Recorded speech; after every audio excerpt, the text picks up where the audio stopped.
Queridos, hoje nós vamos voltar para o Novo Testamento. Eu ainda estou dentro de um encerramento do sermão a respeito do Salmo 37, mas hoje, por ser Dia das Mães, eu resolvi falar de algo que está no Novo Testamento. Então, semana que vem, se Deus permitir, se Jesus não voltar até lá, eu termino o sermão aqui, se não, eu termino lá. Queridos, estamos aqui na Glória, mas eu tenho um compromisso com a Igreja Plena, punhadinho de gente no canto lá na Glória, e o Cordeiro atrás de mim e eu pregando, né?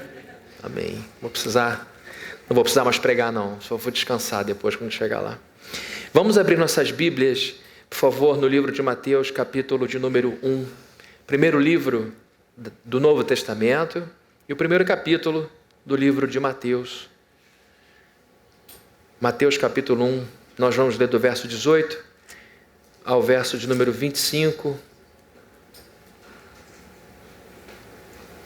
Mateus 1, 18. Quem não trouxe a Bíblia pode acompanhar aqui a leitura no vídeo wall. Diz assim a palavra do nosso Deus. Foi assim o nascimento de Jesus Cristo. Maria, sua mãe, estava prometida em casamento a José, mas antes que se unissem, achou-se grávida pelo Espírito Santo. Por ser José, seu marido, um homem justo, e não querendo expô-la à desonra pública, pretendia anular o casamento secretamente. Mas, depois de ter pensado nisso, apareceu-lhe um anjo do Senhor em sonho e disse: José, filho de Davi, não tema receber Maria como sua esposa, pois o que nela foi gerado procede do Espírito Santo. Ela dará à luz um filho, e você deverá dar-lhe o nome de Jesus, porque ele salvará o seu povo dos seus pecados. Tudo isso aconteceu para que se cumprisse o que o Senhor dissera pelo profeta: a virgem ficará grávida e dará à luz um filho, e o chamarão Emanuel, que significa Deus conosco. Ao acordar, José fez o que o anjo do Senhor lhe tinha ordenado e recebeu Maria como sua esposa, mas não teve relações com ela enquanto ela não deu à luz um filho, e ele lhe pôs o nome de Jesus. Só até aqui, vamos orar.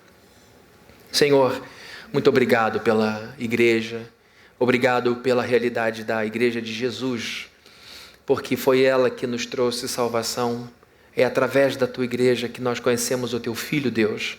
É através da tua igreja que criamos nossos filhos, é através da tua igreja que nos formamos como homens, como mulheres. É através da tua igreja que a gente aprende o que é certo e errado para regular a sociedade. É através da tua igreja que a gente alimenta o pobre. É através da sua igreja que a gente ajuda a diminuir os conflitos. É a parte da tua igreja que muita coisa gloriosa nesse mundo acontece. É por causa da tua igreja que existem orfanatos, asilos, hospitais. É por causa da tua igreja que existe tanta coisa boa nesse mundo. E te pedimos agora que o Senhor abençoe essa igreja de um modo especial. Que a tua unção esteja sobre cada pessoa aqui e que a gente ouça com toda a atenção e capacitação do Espírito Santo para que essas palavras tenham o poder de modelar em nosso coração e que assim nós tenhamos vida abundante em Jesus e vida que agrada ao Senhor. Em nome de Jesus te agradecemos, Deus. Amém. Amém. Nós estamos diante de um momento novo da história, porque a revolução feminina está transformando as estruturas da nossa sociedade. Nunca houve na história do mundo um momento em que a mulher estivesse em tanta evidência. E parabéns por todas as mulheres que estão se pondo à frente, assumindo lugares antes ocupados por homens e mostrando competência, força, e isso tem forçado então as pessoas a se acostumarem com um mundo novo. O homem precisa ceder espaço, ele não está acostumado a seguir liderança feminina, não está acostumado a lidar com mulheres que ganham mais, esposas que ganham mais que eles. Isso tudo tem gerado alguns conflitos, mas grandes avanços. E a Bíblia é cheia de relato de mulheres maravilhosas que fizeram coisas muito diferentes no tempo em que viveram. Mulheres que saíram da caixa e fizeram coisas dignas de serem registradas no livro como a Bíblia, que é um livro sagrado e respeitado em todo o planeta. E dentre as muitas mulheres que a gente encontra na Bíblia, uma se destaca por causa de sua singularidade. Maria, mãe de Jesus Cristo, é com certeza Eu tenho medo de dizer isso porque eu não fiz essa pesquisa, mas eu acredito que é a mãe mais famosa do mundo, porque foi a mãe da pessoa mais famosa do mundo. Então, com 99% de certeza do que eu estou dizendo, igual aqueles produtos de álcool que matam 99,9% das bactérias, eu acredito 99,9% que de fato estamos falando de Maria, a mãe mais famosa da história do universo. E tem uma dívida dos evangélicos para com Maria, porque com o nosso temor de não cairmos numa idolatria, ou de dar a ela o que ela nunca quis, que é uma posição de co-salvadora, co-regente, a gente acaba omitindo a importância dela na nossa vida. A gente acaba falando pouco sobre ela. Isso acontece em outro setor. Irmãos queridos pentecostais, de um lado, e irmãos queridos tradicionais do outro. De um lado estão irmãos avivados, que buscam o Espírito Santo de uma forma muito contundente, os cultos estão marcados por uma alegria bastante vibrante. Por outro lado, irmãos que procuram pensar com a ajuda do Espírito Santo também, que buscam também o Espírito Santo, mas de uma forma mais discreta. E aí um não quer ser o outro. O pentecostal não quer ficar frio, como o tradicional, e o tradicional não quer ficar quente, exagerado, como o outro. Então, pouco se fala numa igreja tradicional da importância do Espírito Santo. Pouco se fala da abundância da vida que advém de uma vida batizada pelo Espírito Santo. E esse é o problema da igreja tradicional. Fica fria demais por medo de ser identificado como igreja pentecostal. E a igreja pentecostal, vibrante, alegre, muitas vezes é rasa no estudo da Escritura, porque acha que o estudar pode atrapalhar a sua espontaneidade. E com isso, por não querer identificação com os tradicionais, acabam ficando, muitas vezes, na parte mais superficial do texto, ensinando a igreja, muitas vezes a partir de jargões, que muitas vezes vêm da autoajuda. Então, queridos, para evitar esse problema, a gente tem que botar as duas asas do avião, né? Se você chegar para um piloto e dizer, comandante, qual é a sua asa mais importante, a direita ou a esquerda? Ele vai pedir para você fiquem de olho nesse sujeito, porque ele está achando que uma asa é mais importante que a outra. As duas são importantes. A gente precisa da unção buscada na igreja pentecostal e da reflexão da igreja tradicional. E aí a gente vê Jesus Cristo assumindo essas duas coisas. Mas tudo isso que eu falei tem razão de ser por causa de Maria. Muitas vezes os evangélicos não dão a Maria a importância que ela tem, porque não queremos ser identificados naquilo que acreditamos ser um equívoco na visão dos nossos queridos amigos católicos. Então a gente acaba deixando Maria de lado para não tocar nesse assunto, para não inflar no coração de um crente alguma ideia de que estamos cometendo pecado. Mas de fato, queridos, esta mulher é especial. Não por ela em si, porque ela é como todos nós. Agora, pelo papel que ela assume na história da salvação, pela vida que ela teve, porque Maria nos ensina que boas mães ajudam a construir um mundo melhor. Boas mães ajudam a criar homens e mulheres responsáveis, que cuidam de suas vidas. O grande desejo de pai e mãe é pôr no mundo uma pessoa que em algum momento, que não passe muito dos 22, 24, vai assumir a própria vida. Eu assisti a um vídeo de um psicólogo, eu esqueci o nome dele, ele falando algo muito importante, que quando a gente perde noção de hierarquia dentro de casa, os filhos perdem a noção de quem é o pai e quem é a mãe na história e passam a agir na prática como pai e mãe. Isso desequilibra a vida psíquica da criança, que precisa de ordem para se organizar. Maravilhoso, saiu de casa para ouvir isso, precisa de ordem para se organizar. A criança precisa, para organizar seu ego, da noção concreta do que é autoridade, quem está no controle, para ela organizar a própria vida. E ele fala de crianças que às vezes dominam o cenário do lar, de maneira que quando chega alguém de fora, a criança nem levanta a cabeça para dizer oi, para dizer tudo bem, tio, vai dar um beijo, alguma coisa, e os pais sem graça dizem a criança está concentrada no desenho. Não, é má educação mesmo, a criança não foi ensinada a reverenciar quem tem autoridade. E aí, quando chegam 6, 7 adultos, a criança domina a sala, vai todo mundo assistir um desenho animado com a criança fingindo que está gostando, ou então vai todo mundo para o quarto de hóspede, numa televisão pequena, ou talvez num tablet, para não atrapalhar o mundo da criança.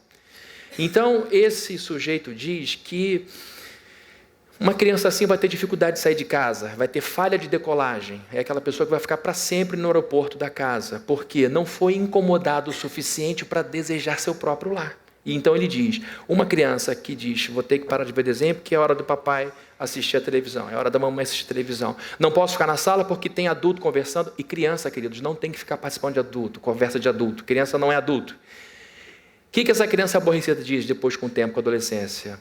Um dia eu vou ter minha casa. Glória a Deus por isso. Um dia você vai ter sua casa e vai fazer o que você quiser na sua casa. Então, queridos, boas mães criam homens e mulheres que vão querer ter a própria vida. Que vão dizer o seguinte, parou a hora de eu ficar comendo biscoito recheado aqui com papai e mamãe. Chegou a hora de eu querer assumir a vida. E Maria, no que diz respeito à criação, foi uma mãe exemplar. A gente sabe que ela não criou Jesus sozinha. Teve a participação do pai adotivo, José, e teve a supervisão, o direcionamento do Espírito Santo, e na verdade tinha Deus na história, que era o próprio Cristo. Então, queridos, a gente não pode, porque Jesus tinha sua natureza 100% divina, anular o trabalho materno dela. Ela teve, com certeza, por um longo período de sua vida, muita influência sobre a vida do nosso amado Salvador. Então, queridos, boas mães como Maria ajudam a criar homens e mulheres responsáveis, ajudam a construir, por causa disso, uma sociedade justa, e porque é justa é segura, e porque é segura é próspera. Essa sequência é importante. Se a gente joga dinheiro numa sociedade injusta, vai gerar violência de todo tipo. Se a gente cria uma sociedade em sua base justa, a gente vai criar segurança de todos os sentidos, em todas as áreas, e esta segurança vai nos dar previsibilidade para fazermos negócios, desenvolvermos uma sociedade, um país próspero. Então, olhando para a vida dessa mulher maravilhosa, nós encontramos alguém incomparável, porque Maria é a única pessoa que acompanhou Jesus Cristo da manjedoura ao Calvário. Nem o pai de Jesus aparece, o adotivo aparece. A gente não sabe o que aconteceu com José, provavelmente faleceu. A gente não vê ninguém acompanhando Jesus por tanto tempo. A gente não vê uma pessoa vendo o nascimento de Jesus e a morte de Jesus. Só por isso ela já ganha um lugar singular na história. Ela acompanhou Jesus do berço até o caixão, a sepultura. E ela, com certeza, essa mãe famosíssima, a mais famosa de todas as mães, deixou um legado enorme. E eu quero, para todos nós, olhar para o texto que fala do anúncio da gestação de Jesus Cristo e tirar daqui algumas lições. O que essa mulher suportou por amor a Jesus Cristo? Quando eu falo de amor a Jesus, nosso amor por Jesus, falamos do nosso amor pelo nosso Salvador. Aqui, Maria é vista como alguém que ama seu filho, que tinha uma incumbência muito especial, que era ser o Messias. Lembrem de um episódio, quando ela recebe o aviso de sua gravidez, ela vai visitar uma prima chamada Isabel. E Isabel, que já estava grávida um pouco antes, diz o seguinte: a que devo a honra da visita da mãe do meu, quem lembra? Senhor. Então, já sabia-se ali que ela estava abrigando, como o anjo disse a José, não fique com medo de acreditar no que ela te disse, porque o filho dela vai salvar o povo de seus pecados. E a Maria mesmo se via como uma mulher pequena e pecadora, pelo cântico do livro de Lucas, lindíssimo, o cântico de Maria, em que ela anuncia sua pequenez, o seu tamanho. Então, queridos, estamos diante de um texto glorioso, diante de uma mulher maravilhosa, que deve sim nos servir de exemplo de vida com Deus e de devoção a Deus. Então vamos ver juntos aqui nesses próximos minutos o que essa mulher teve que suportar, ao que ela se sujeitou por amor a Jesus Cristo, por amor ao seu filho, e não só o seu filho, mas por amor a Deus que lhe deu um filho que tinha a missão das missões. Primeiramente, nós veremos que por amor a Jesus Cristo, Maria esteve sujeita à difamação. Por amor a Jesus Cristo, essa mulher esteve sujeita à difamação. Vejam comigo o verso de número 18 desse texto de Mateus. Foi assim o nascimento de Jesus Cristo.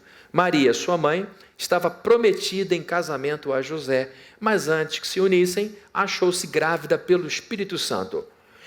Para quem não conhece o Novo Testamento, para quem está pegando a Bíblia agora, não vai entender muito bem o que está acontecendo aqui. Nessa época havia o desposamento. O que era o desposamento? Era o acerto de duas famílias com relação ao casamento de filhos. Casamento romântico é coisa da Revolução Industrial.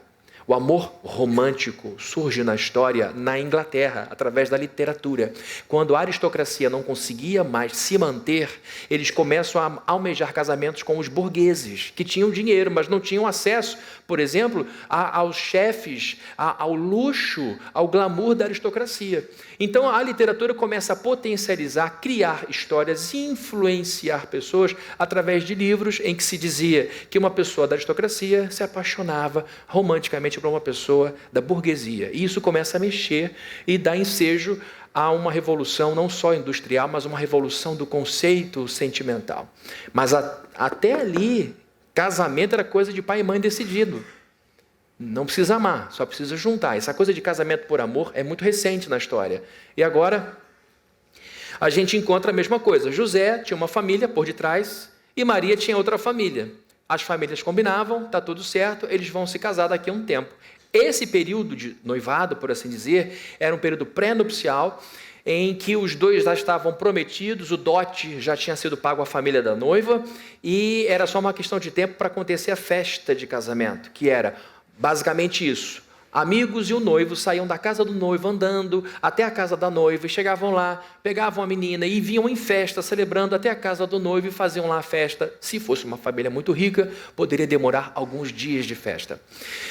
Então, aqui estamos diante de um casal muito simples da Palestina, gente muito humilde, gente muito comum, vivendo uma experiência incrível. E agora, antes do casamento, relação sexual não podia. Então, quando Maria recebe essa informação, esse comunicado, o anjo não foi perguntá-la: o que você acha da gente fazer desse jeito? Você topa suportar isso? Não. Ele simplesmente trouxe um recado. A palavra anjo no grego é angelo, que significa mensageiro. O mensageiro trouxe a mensagem e disse: eu quero só te dizer que você foi a escolhida. Queridos, na cabeça de Maria deve ter havido uma explosão imensa, neuronal, sinapses a 1000 por hora, porque quando fala-se de Messias, na cabeça de uma judia, o que vem à mente são séculos e séculos de promessas a respeito do Salvador, do restaurador, daquele que seria o corregedor das confusões nas quais o casal Adão e Eva havia colocado a humanidade. Então ela se vê, não é uma princesa, não é uma pessoa rica, não é uma pessoa famosa, é uma menina para os nossos padrões hoje, uma adolescente, porque naquela época as meninas eram consideradas mulheres a partir da menstruação, e aí ela provavelmente devia estar aí antes dos seus 15 anos de idade, uma moça muito jovem. E então, queridos, essa menina recebe um comunicado como esse: você, mesmo sendo virgem, dará à luz um filho. Algo que nunca se repetiu na história. Algo que para nós cristãos ortodoxos é muito importante. No final do século XIX, início do século XX, houve uma grande questão teológica que dividiu a igreja evangélica nos Estados Unidos e no mundo. Foi o movimento do cientificismo dentro da academia teológica, ou seja, o mundo da ciência, as regras da ciência, um trunfo da nossa humanidade, uma vez que a gente rompe com as amarras da igreja que perduraram por 1000 anos sobre a Idade Média, alta e baixa. Agora, com a revolução do conhecimento, com o iluminismo, as regras para o conhecimento científico começam a extrapolar as cadeiras das áreas científicas, da engenharia, da matemática, da medicina, e começam a entrar também na teologia. E aí, esse conhecimento científico começa a olhar para um livro que não é científico e começa a descartar tudo aquilo que não pode ser explicado pela ciência. Então, esse cientificismo gerou um movimento conhecido como liberalismo teológico. O que isso gerou? Pastores, professores, acadêmicos que diziam que aquilo que não pudesse ser compreendido à luz da ciência deveria ser tido como um mito, como história. Por exemplo, multiplicação de pães e peixes. Quando Jesus procura e dizer, quantos pães temos aqui? O que temos? Aí vem um menininho com 5 pães e 2 peixes. E o que os teólogos liberais dizem? Não houve uma multiplicação milagrosa. O que aconteceu foi o milagre da solidariedade. Quem tinha um pouquinho foi dando para o outro e a coisa aconteceu. Então eles tiram da Bíblia toda a sua grandiosidade de milagres e coloca ali uma visão que pode ser compreendida por uma mente razoavelmente. Isso tem a ver com o constrangimento de pastores que estavam no meio em que todo mundo tinha uma base científica para afirmar o que estava afirmando. Pois bem, por que eu falei tudo isso? Por causa de um ponto importante para nós que não somos liberais. A Igreja Plena é uma igreja evangélica ortodoxa. A gente partilha dos 5 pontos de uma igreja ortodoxa. A gente crê na inerrância da Bíblia, a gente crê no nascimento virginal de Jesus Cristo, a gente crê na expiação, na substituição de Jesus Cristo, a gente crê na ressurreição de Jesus e na volta dele. Os liberais acreditam no oposto desses 5 pontos. O que eu quero destacar é que o nascimento virginal de Jesus é um pilar para nós. Nós acreditamos que isto aconteceu, que o Espírito Santo tomou Maria e pôs nela o suficiente para ela gerar. E isso tem uma explicação teológica que eu não tenho tempo para dar aqui, porque senão a gente vai perder muito o foco, que é a questão da interrupção, da migração do pecado original.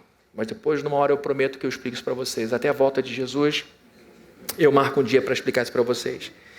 Mas estamos diante de alguém que recebeu uma missão muito difícil. A primeira missão dela era convencer o seu futuro marido de que aquilo ali não tinha sido fruto de adultério. Antes de assumir o fardo de criar o Messias, ela tem que assumir o fardo de, em alguns momentos, conversar com o seu futuro marido e explicar o que estava acontecendo, porque já ela começaria a aparecer com os sintomas, os seios crescendo por causa do leite, a barriga crescendo, um enjoo, os desejos, eu quero comer damasco, ele vai ter que dar um jeito de catar damasco lá de madrugada. E aí, queridos, chega o José no fim do dia para conversar com ela, diz, eu tenho algo para te dizer. Falou, o que você tem para me falar? Ela pega então um envelope do laboratório LAF e dá para ele, o que é isso? O que é isso? E ela explica, olha, eu estava aqui e recebi a visita de um anjo. E esse anjo me disse que Deus concebeu em mim um bebê e que esse bebê seria o salvador do nosso povo. É isso. A cabeça do José entrou em pane.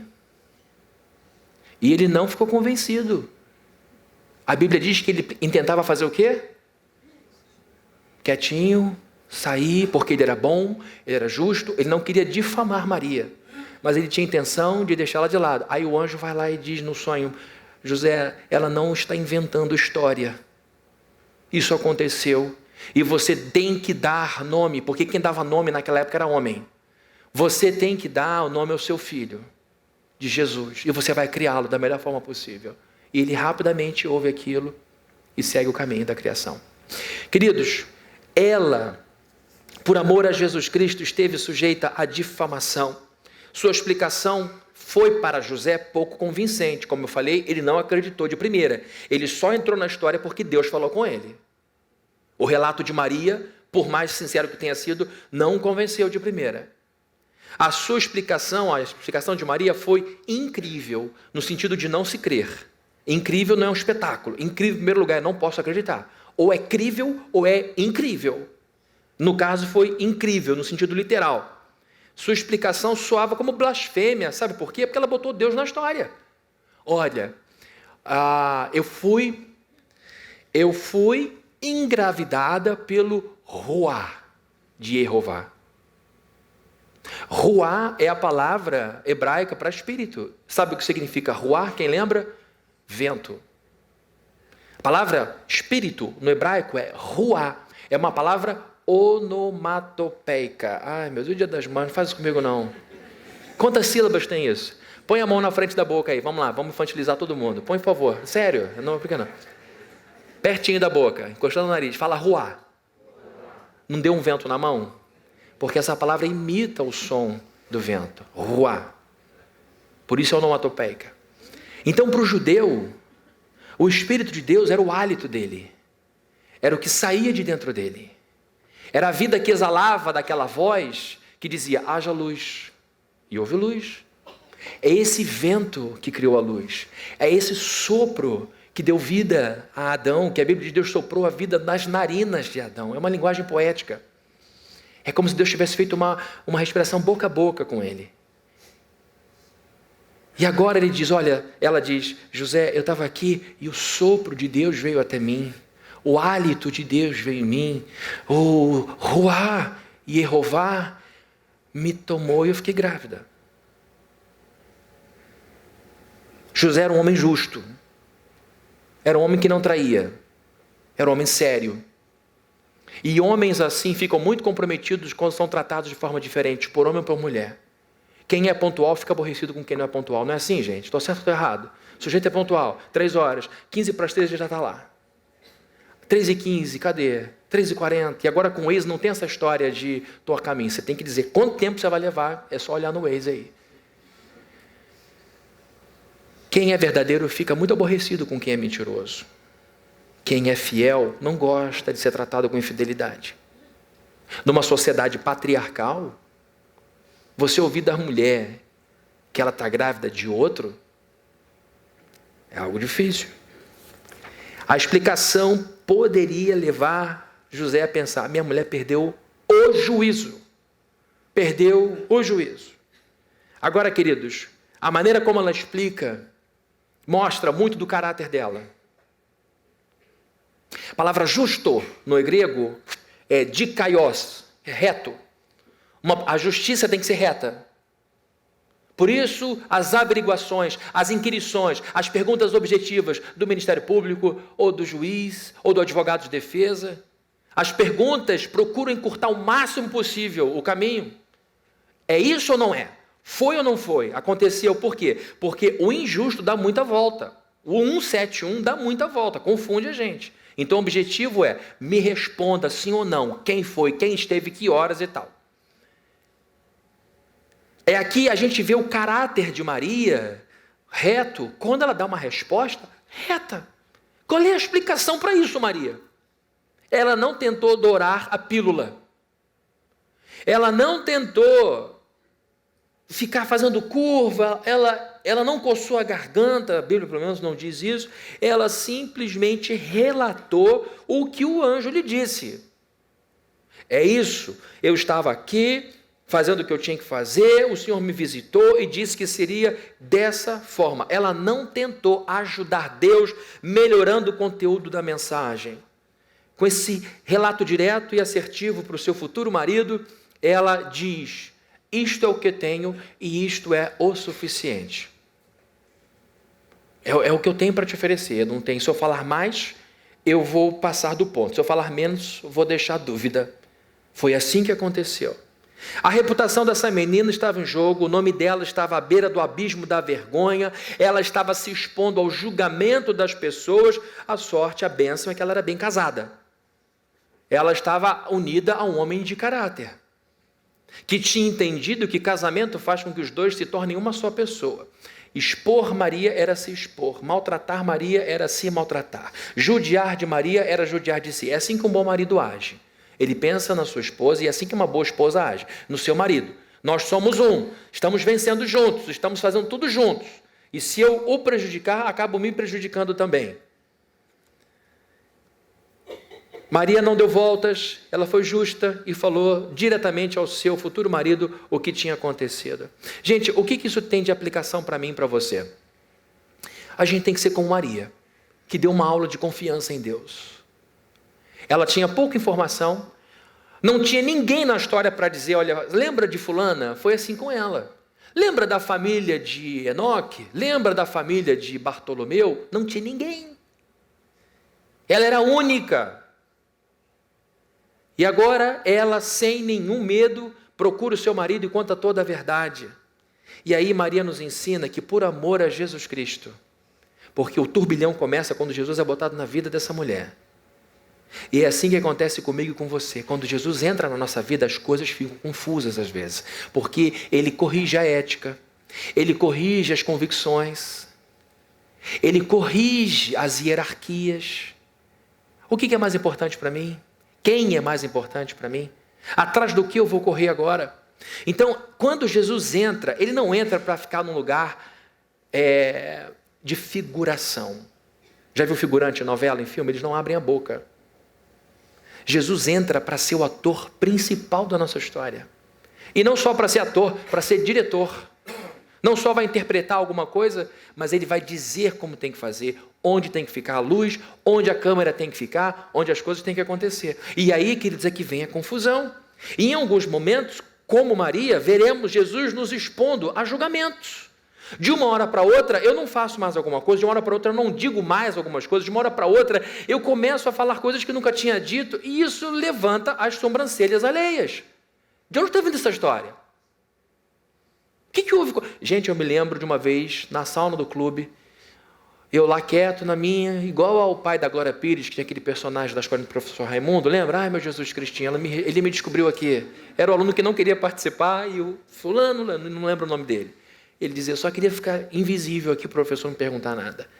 Eu quieto na sala, os caras lá, poxa, falando lá, meu funcionário lá está reclamando que o filho entrou numa igreja evangélica, e agora não bebe mais, não sai mais com as meninas.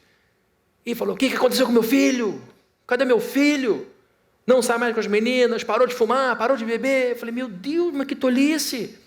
Devia estar agradecendo a Deus.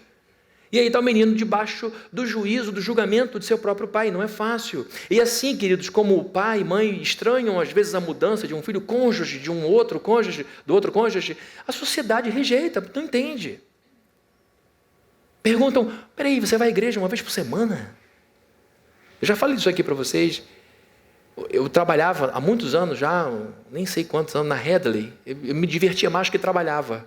E aí tinha um gerente lá, um sujeito bonito, a beça, e usava a beleza como moeda principal dele. Numa reunião falou, a gente tem que cuidar bem do cliente. É um testemunho que eu vou dar aqui. A gente tem que cuidar bem do cliente, que o cliente é que vai determinar. Então, Fabrício, se um cliente dissesse, eu quero ouvir o Salmo 23, você vai ler o Salmo 23. Eu fiquei envergonhado, o pessoal riu, eu era garoto, fiquei triste na minha. Falei, Deus, ele não tem ideia do que ele está falando. O que é um salmo? Porque é tão importante para a nossa vida, é algo tão marcante. Eu me lembro que depois que houve roubo na loja, ele conversou com todos os funcionários, falou, tem havido furto, estão levando camisas e tênis, e Fabrini, você é a única pessoa nesta loja pela qual põe a mão no fogo, porque ninguém vai à igreja 4 vezes por semana e pode roubar. Na minha cabeça, isso não existe. Ele falou... Falei, como é que alguém vai à igreja 4? Ele falou para mim, eu vou à igreja 4 vezes por ano, no verão, no outono, no inverno.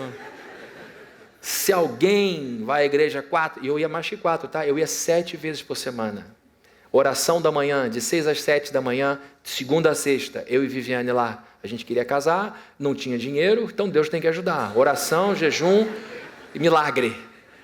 Mas eu tive um sogrão maravilhoso que me ajudou muito. Terça e quinta, culto. Estava a Fabrini lá. Quarta-feira eu estava. Sábado, culto de mocidade. Domingo, culto, estava na igreja todo dia. Ele falou, uma pessoa que vai 4 vezes por semana na igreja não pode roubar nada, não é normal. Aí eles perguntam, como é que você vai à igreja 4 vezes por semana? Essa é a pergunta de quem não conhece. Agora, a gente que conhece diz, como não ir 4 vezes por semana? A pessoa que não conhece diz, como dar dinheiro para a igreja? Como? Dar dízimo? A gente que está dentro. Como não dá? Como não fazer? Como não fazer crescer? Não vai ter oferta de novo não, tá, gente? Fiquem tranquilos.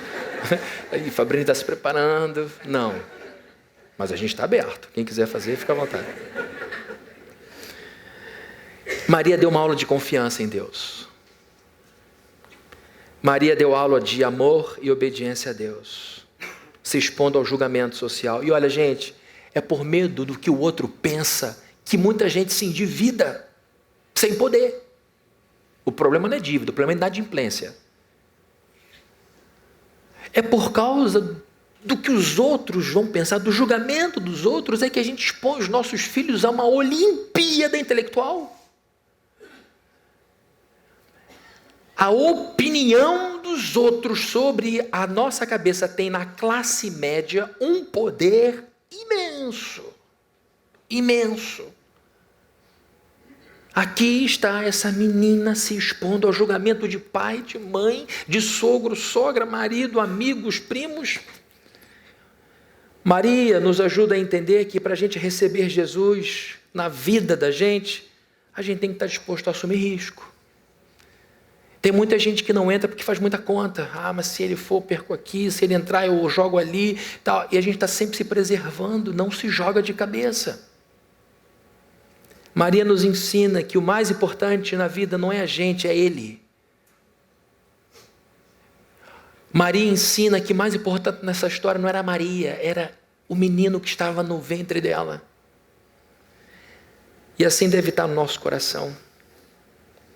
A pessoa mais importante desse universo não é você, não sou eu. Nesta nossa sociedade narcisista, em que a gente vai catando os defeitos cada vez mais em nós, o aprimoramento pessoal, nesta sociedade que deixou de ser religiosa para ser terapêutica, deixou de mergulhar em Deus para mergulhar em si, nesta sociedade narcisista o que cresce é a infelicidade, porque qualquer pessoa autocentrada é infeliz. É sempre assim. As pessoas mais realizadas são as que mais ajudam os outros.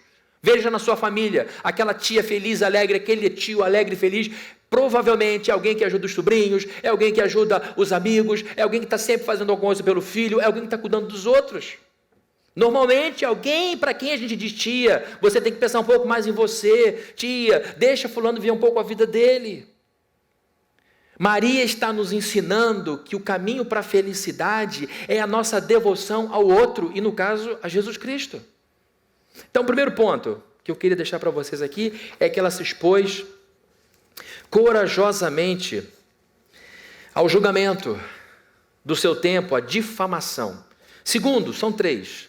Segundo, nós veremos aqui que por amor a Jesus Cristo, Maria, esta grande mãe, esteve sujeita não só à difamação, mas à morte.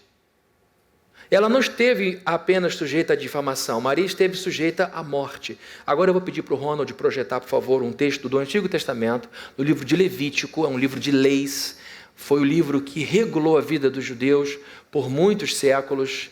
E no livro de Levítico, nós encontramos no capítulo 20, verso 10, algo que regia as relações conjugais do tempo de Jesus Cristo. Vejam lá, é como se fosse o Código Civil, o Código Penal deles.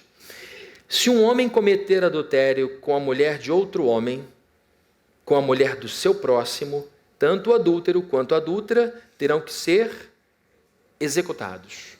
E no caso, a execução era pelo apedrejamento.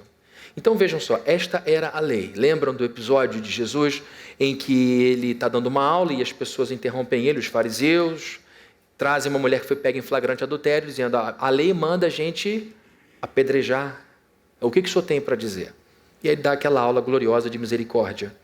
Bom, aqui está Maria diante de um código. Aqui está ela com uma explicação pouco convincente. Aqui está Maria exposta à difamação e agora disposta à morte. Queridos, em algumas culturas, ainda hoje, de alguns países na África, um homem traído tem o direito de matar a sua esposa, de bater na sua esposa. Direito, ele não será penalizado se der uma surra numa mulher que o traiu, o que para nós é um absurdo. Ou seja, não é crime matar uma mulher adúltera em alguns países africanos. Aqui está José, inserido numa sociedade baseada na honra. A nossa sociedade hoje não está baseada na honra, está baseada no status. Uma sociedade baseada em honra prioriza os mais velhos, prioriza as hierarquias. É uma sociedade tradicional, que era a sociedade do tempo de Jesus Cristo. E agora esse sujeito recebe uma informação. Minha mulher está grávida de outra pessoa. E ela diz que é do vento de Deus. Queridos, vejam o fardo que Deus pôs no ombro dessa menina. Está aí você dizendo, Deus, esse fardo não aguento não. Põe no ombro de outro. Por que Deus pôs no ombro de Maria esse fardo? Porque ele sabia que Maria ia aguentar. Não é o que a Bíblia diz? Que Deus não põe sobre os nossos ombros um peso que a gente não pode suportar? Então está uma menina, sem vivência, recebendo uma mensagem difícil como essa. É um misto de bom com ruim.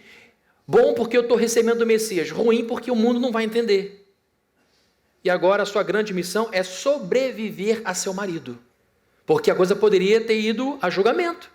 E não precisava abrir processo, uma coisa grandiosa. Era só juntar o pessoal do clã de um, clã de outro, família de um, família de outro. A redondeza, aconteceu isso, é verdade. Vamos esperar um tempo. Se esse neném aparecer, ela vai ser apedrejada, vai morrer todo mundo, ela e o feto.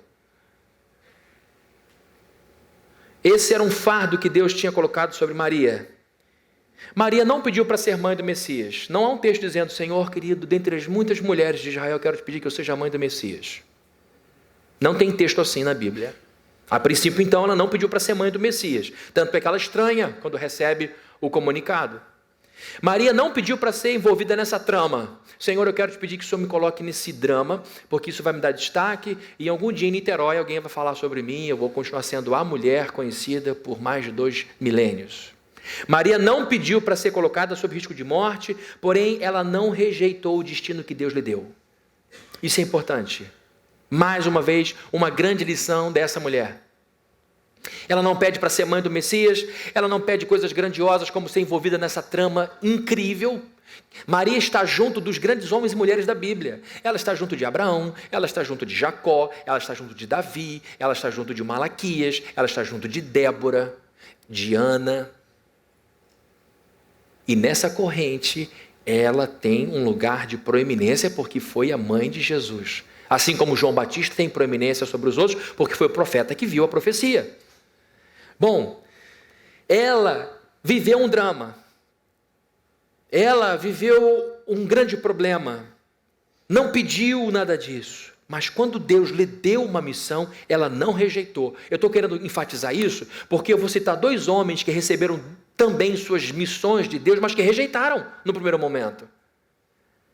Primeiro foi Moisés.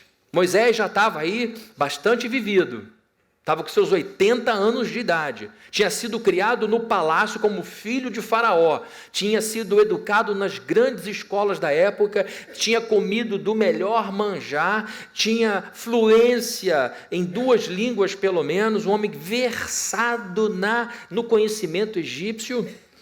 E agora, quando Deus o chama para ser libertador do povo no Egito, o que ele diz? Não quero.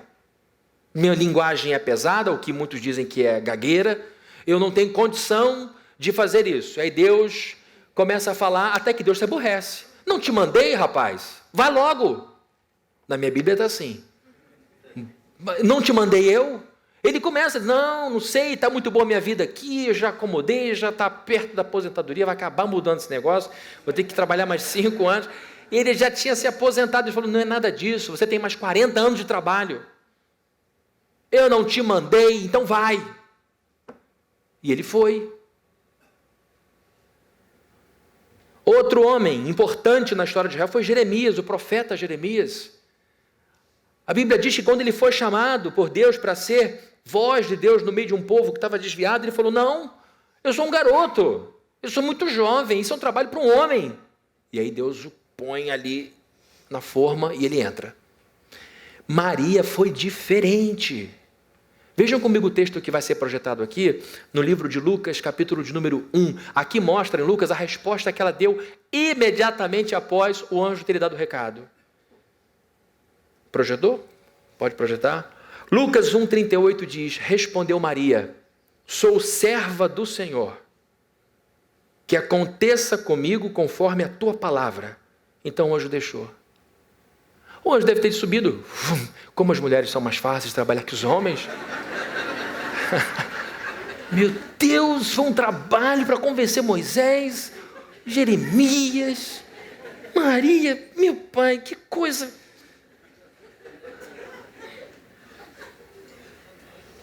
Olha, a situação é a seguinte, você vai ter que convencer seu marido que está grávida de outra pessoa, do Espírito Santo. Ela, E ele vai ser uma bênção. Tá bom, eu sou sua escrava. Diga ao Senhor isso, que eu sou escrava dele e que se cumpra na minha vida tudo o que ele ordenar. E ele sobe. Queridos, Maria estava sob o risco de apedrejamento. E ainda por cima, era mulher. Mulher não tinha voz, mulher não era contada. O homem contava boi, contava cachorro, mas não contava mulher nessa época. Uma oração conhecida no tempo de Jesus, que alguns fariseus faziam, era: Senhor, obrigado porque eu não sou um cão, obrigado porque eu não sou ímpio de outro povo e porque não sou mulher. É ridículo, mas era a oração de muitos homens naquela época a Deus. Então vejam, além de ser uma pessoa com uma missão difícil, era uma menina. Nos tribunais romanos, mulher não podia servir como testemunha, porque eram tidas como histéricas. Nos tribunais romanos, mulher não podia dar opinião ou qualquer tipo de depoimento, porque elas não tinham credibilidade nenhuma. E agora o Senhor diz o que diz, e ela diz: eu sou sua serva, se eu sou escrava, a palavra serva no grego é doulos, pode fazer comigo o que o Senhor bem entender. Gente, Maria não hesitou, ela não rejeitou, ela aceitou corajosamente a missão, dizendo: eu sou escrava desse Deus, aconteça comigo conforme a sua palavra. Que mulher! Eu fui criado por uma mulher assim, corajosa. Foi abandonada pelo marido, nunca tinha pago uma conta de luz na vida, e de repente teve que se virar para criar um garoto e uma garota. E atravessar a adolescência de um garoto que vivia na praia, rodeado de maconheiro. E o medo era: onde é que esse garoto vai dar? Uma mulher que teve que se virar de um lado para outro sem dinheiro para pagar a escola, que teve que vender ouro, que teve que vender joia para poder pagar mensalidade em Itapuca, para que ele se formasse. Então eu sei o que é uma mulher corajosa, que em alguns momentos difíceis teve que deixar de comer para a gente comer, mesmo sendo meu pai rico, médico. Como eu já falei, para mim meu pai vale mais morto que vivo, morreu em 2013, deixou herança. Graças a Deus o prejuízo foi diminuído um pouquinho. Ninguém riu quase, né? Foi mórbido isso, né? Desculpa. E eu falei de Jesus para ele antes dele morrer, ele aceitou Jesus no hospital, e eu tenho certeza de que tudo que acontece aqui não chega lá. Então, por isso que eu estou falando essas coisas aqui, para não aborrecer meu pai, que eu vou reencontrar. Mas foi um homem muito duro. Um nordestino de coração ruim. E eu vi minha mãe chorando, tendo que fazer um monte de coisa, então por isso que eu respeito muito as mulheres corajosas. Ela expressou uma profunda fé em Deus. Fé, no grego, é pistis, que significa também coragem, confiança. Fé é confiança. Ela confiava em Deus. E eu vi isso muitas vezes na vida da minha mãe, confiando em Deus. E em muitos momentos ela olhava para a gente: qual vai ser o futuro dessas crianças? Várias vezes entrei em escola, depois de ela ter conversado com o diretor do Oswaldo Cruz, dizendo: a gente não tem como pagar agora, mas eles precisam fazer as provas, eles precisam estudar, o senhor deixa entrar? Pode entrar. Deixa aí, ninguém vai perder ano por causa disso. Mas ela tinha fé em Deus, e isso foi dando a ela força, condição, para criar gente. Maria foi uma mulher de fé. Confiava em Deus. Ela sabia que Deus ia fazer algo glorioso através de seu filho. Eu acredito que o momento da transformação de água em vinho, primeiro milagre de Jesus. Quem estava na festa com Jesus? Maria. E aí ela ouve uma história, ela está lá perto da cozinha, ouve: o que houve? Acabou o vinho, vai acabar a festa. É a hora. Filho, chegou a hora de você provar para todo mundo que você é você. Faz alguma coisa. Mas nessa festa, na minha Bíblia tem tudo isso. Água em vinho. Mãe, não é a hora ainda. Meu filho, sua mãe. E ela sai. E ela diz o seguinte para o maître: conheço meu filho, ele sabe o que fala. Tudo que ele disser para vocês fazerem, vocês façam. E Jesus então carinhosamente atende a mãe e diz: olha, pega aí os galões, encham d'água e aí daqui a pouco vocês vão ver que isso daí vai virar vinho. E virou. Aquele foi um momento mágico para ela, porque ela viu o filho dela fazendo coisas gloriosas, ou algo glorioso naquele momento. Por quê? Porque ao longo de 30 anos, ela foi uma mulher de fibra, foi uma mulher corajosa, foi uma mulher que sustentou seu filho, que não se envergonhou de sua história, e que a despeito de tudo, foi levando seu filho até o ponto em que ele precisava. Você recebeu uma grande missão quando nasceu nesse mundo. Você recebeu no seu coração Jesus Cristo. Jesus foi gerado na sua vida. Sobre os seus ombros há uma grande responsabilidade.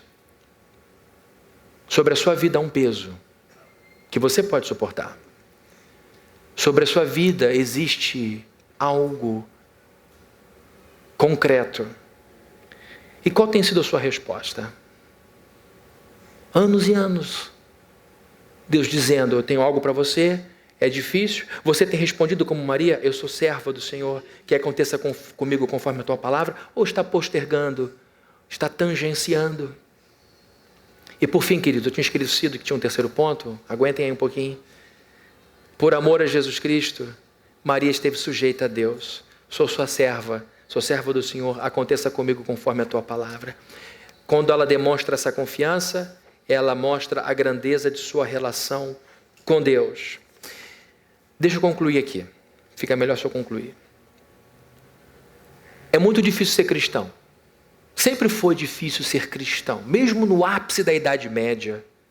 E aí eu digo com certeza, porque qual foi o período máximo da Idade Média? Foi quando a igreja e o Estado se tornaram uma coisa só. Então não era tão difícil ser cristão nominal, era até uma questão de projeção. Mas um cristão verdadeiro será sempre uma interrogação. Um cristão verdadeiro será sempre um desafio. E ser cristão hoje em dia, de modo especial, exige muita coragem, porque a gente, quando se diz cristão, verdadeiramente, a gente enfrenta desprezo e difamação social. Às vezes de grandes amigos, que você vai descobrir, disseram coisas a teu respeito porque você vai à igreja, porque você se envolve com a igreja. E sabe o que acontece? Olhem para mim. Existem segmentos dessa sociedade que são altamente cristofóbicos. Existem pessoas nessa sociedade que são cristofóbicas. São professores, professoras, médicos, pessoas que tiveram uma experiência muito ruim com religião e que de maneira irresponsável generalizam tudo. A pessoa tem razão em apontar um problema aqui e ali. Ela tem razão em dizer que existem pastores que roubam dinheiro. Tem razão em dizer que alguns padres abusam de criança. Mas ela perde a razão quando diz que todos os padres são assim. Quando diz que todos os pastores são assim. É aí que ela se perde. E aí nessa cristofobia ela bota todo mundo. E o pior quando acontece dentro de universidade, porque são meninos e meninas com corações e mentes virgens, que no início da vida, antes de se casarem, antes de serem profissionais, vão tomando antipatia por Jesus Cristo e por cristãos. E vão se tornando adultos cristofóbicos, desembocando numa sociedade sem Deus, com muitos suicídios, como eu falei há pouco tempo atrás.